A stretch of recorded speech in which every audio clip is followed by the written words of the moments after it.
Salut, c'est Trado. Je suis content de vous retrouver pour la mise à jour de l'analyse technique de l'or et de l'argent libellés en euros et en dollars. On commence par les actualités qui ont été importantes cette semaine. Et tout d'abord, on apprend que c'est une information qui vient de Business Recorder. La Turquie qui décide d'intensifier sa production d'or et estime pouvoir tenir les 100 tonnes d'or de production domestique d'ici 5 ans. Deuxième information qui vient du même site, Business Recorder, qui nous enseigne que les importations chinoises d'or depuis Hong Kong ont augmenté de 71% au mois de décembre. Et troisième information, eh bien, on apprend qu'en Australie, le principal institut d'émission d'or et d'argent divulgue que les achats sont toujours extrêmement forts sur des niveaux records. Et on passe donc à l'analyse de l'or libellé en euros. Et pour l'or libellé en euros en données hebdomadaires, on le voit, la situation est toujours tendue, hein. La tendance de fond donnée par la M50 est neutre car on est en dessous d'une M50 qui monte. Par contre, la tendance générale de moyen terme est devenue baissière puisqu'on est en dessous de la M20 qui descend. On est proche du support majeur des 1477-1492 qui est déjà venu à la rescousse de l'or, et ceci depuis juin 2020. En tout cas, un retour sur cette zone pourrait constituer une opportunité pour ceux qui veulent accumuler. Ce sera notre principale zone d'accumulation rationnelle immédiate.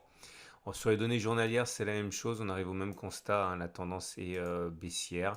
Nous sommes en dessous de la M20 qui descend, en dessous de la M50 qui descend, et on voit mieux, hein, que chaque fois que l'on se rapproche du support majeur des 1477-1492, il y a, hein, de l'accumulation qui se fait. Donc il faut surveiller les retours sur cette zone. On passe tout de suite à l'or, libellé cette fois en dollars.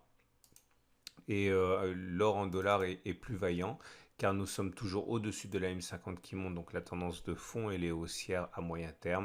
Par contre, la tendance générale de moyen terme est déjà baissière, et aussi on est en dessous de la M20 qui descend. Là aussi, il faut surveiller de près le support majeur des 1748-1765. C'est une zone que les acheteurs ont sur leurs écrans, hein. On voit comme le simple contact avec cette zone a permis alors de rebondir de manière très convaincante. Sur les données journalières, on le voit aussi, la tendance est plutôt baissière puisque nous sommes en dessous de la M50 qui descend, en dessous de la M20 qui descend. Un retour sur le support majeur des 1748-1765 est tout à fait envisageable et plausible comme un rebond sur cette zone. C'est notre zone d'accumulation rationnelle. On regarde ce qui se passe sur mon partenaire au coffre.com pour ceux qui veulent acheter de l'or dès maintenant. Alors tout d'abord, pour ceux qui souhaitent acheter de l'or au gramme, eh bien vous pouvez acheter 1 gramme d'or pur comme fraction d'un lot plus important au prix de 58,19 €. C'est la formule la plus chère puisque vous paierez 19% de prime, c'est-à-dire 19% au-delà du prix du métal. Ceux qui préfèrent acheter des Napoléons, la fameuse Napoléon la plus célèbre des pièces françaises, eh bien vous pouvez vous procurer un Napoléon au prix de 309,95 €. La prime n'est plus que de 9% et 9,16%. Et enfin, ceux qui souhaitent acheter des Veravalor, les Veravalor d'une once en particulier, vous pouvez donc vous procurer cette Veravalor au prix de 1860 €. Et avant de passer à l'analyse technique de l'argent, ceux qui souhaitent se procurer des Vera Silver, vous pouvez le faire par exemple par lot de 10. Et actuellement, le lot de 10 Vera Silver est à 298 €. On passe à l'analyse de l'argent, et là l'analyse de l'argent en euros pour débuter. L'argent est plus dynamique que l'or à cause notamment, on le sait, de sa connotation industrielle qui lui permet de bénéficier des espoirs de reprise économique. On voit que les cours sont au-dessus de la M50 et de la M20. La M50 monte, la M20 descend, donc la tendance de fond est haussière, la tendance générale est plutôt neutre. Ça c'est pour le moyen terme. Par contre, pour le court terme, comme on peut le voir, nous sommes dans une situation où la M50 est plate et la M20 est descendante. Donc, la tendance de fond est plutôt neutre, la tendance générale est plutôt baissière.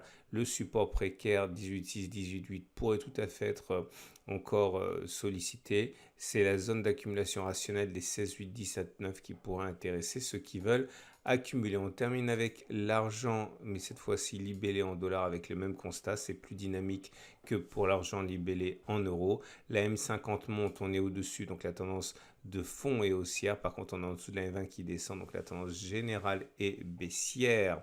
Voilà ce qu'on pouvait dire pour l'or et pour l'argent. Je vous souhaite une excellente journée et je vous donne rendez-vous samedi pour la mise à jour.